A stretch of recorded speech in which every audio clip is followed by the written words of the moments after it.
So I have four main areas. As you can see, two P1 areas, one F1 and one E1. And what I'm going to do is going to walk you through a possible question in these areas.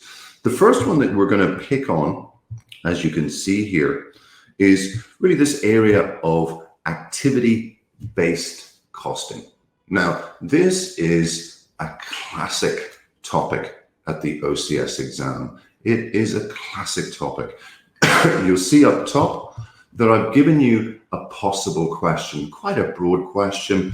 In essence, we're looking to perhaps move to an ABC approach away from what we see in the pre-scene that Lottie Graphite is using, i.e. absorption. That is mentioned at the pre-scene. They use absorption. They use it based on machine hours for the production of pencils, etc. So I'm suggesting that something in the area of activity-based costing is going to come up on the day. Now, why have I chosen this particular area? Well, as you can see, you look back on the OCS exam over the last 5 years, you're going to see this particular topic, this particular area, ABC comp, more often than it should. It's a classic theme. We know from our P1 studies that the whole area of absorption and indeed marginal costing is to some extent sort of poo-pooed in certain situations, in certain organizations, depending upon the type of the organization. So this, if you will, is very much a classic theme. You know, absorption costing, constantly criticized because people would suggest, theorists would suggest, well, you don't get an accurate cost, therefore you don't get an accurate price, etc., etc. And in my experience of marking OCS questions, this particular area is not answered well, despite the fact that it's fairly straightforward. You know, we understand the principle of costing. We know that there are traditional approaches, i.e. absorption costing, possibly based on machine hours, or marginal costing. And we know that there are drawbacks, broadly speaking, associated with those traditional methods. So what can we do? Well, perhaps we can move towards ABC.